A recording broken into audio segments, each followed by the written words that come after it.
کبھی آپ نے سوچا ہے جب زمین پر کوئی مددگار نہ ہو،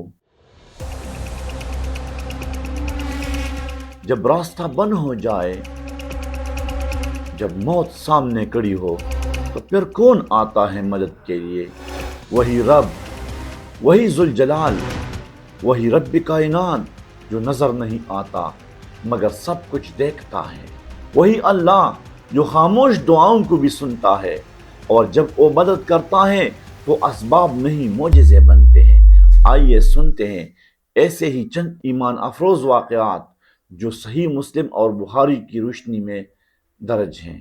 امین کرام، ایک سچے تاجر کا واقعہ ہے جو صحیح مسلم میں بیان ہوا ہے۔ اللہ تعالیٰ کی غیبی مدد کا نزول ہوتا ہے۔ یہ شخص جو کہ تاجر ہے سفر کر رہا تھا، اچانک ایک ڈاکو اس کے سامنے آ گیا۔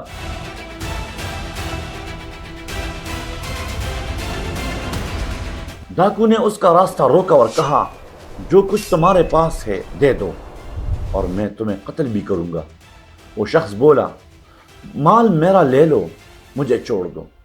مگر ڈاکو نے کہا، نہیں، میں تمہیں بھی قتل کروں گا۔ تب اس شخص نے کہا، مجھے تھوڑی مہلت دو، میں 2 رکعت نماز پڑھ لوں۔ ڈاکو نے اجازت دے دی۔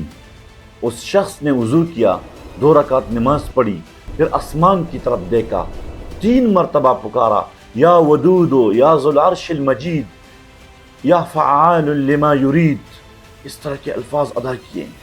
اے محبت کرنے والے، اے عرش عظیم کے مالک، اے جو چاہے کر گزرنے والے، میں تجھ سے تیری عزت کے واسطے سوال کرتا ہوں کہ مجھے اس ڈاکو کے شر سے بچا لے۔ جیسے ہی اس نے تیسری بار دعا کی، اچانک ایک گھڑ سوار نمودار ہوا۔ اس کے ہاتھ میں ایک نیزہ تھا۔ اس نے آتے ہی ڈاکو کو قتل کر دیا۔ وہ شخص حیران رہ گیا۔ اس نے پوچھا، آپ کون ہیں؟ گھڑ سوار نے جواب دیا، میں چوتھے آسمان کا فرشتہ ہوں۔ جب تم نے پہلی بار دعا کی، آسمان کے دروازے کھل گئے، دوسری بار پر فرشتے متوجہ ہوئے، اور تیسری بار پر مجھے حکم دیا گیا کہ میں تیری مدد کروں۔ اس سچے تاجر کے قصے سے ہمیں یہ سبق ملتا ہے کہ اللہ سے سچی دعا کبھی ضائع نہیں جاتی۔ جب بندہ بے بس ہو جاتا ہے تو اللہ کی مدد غیب سے آتی ہے۔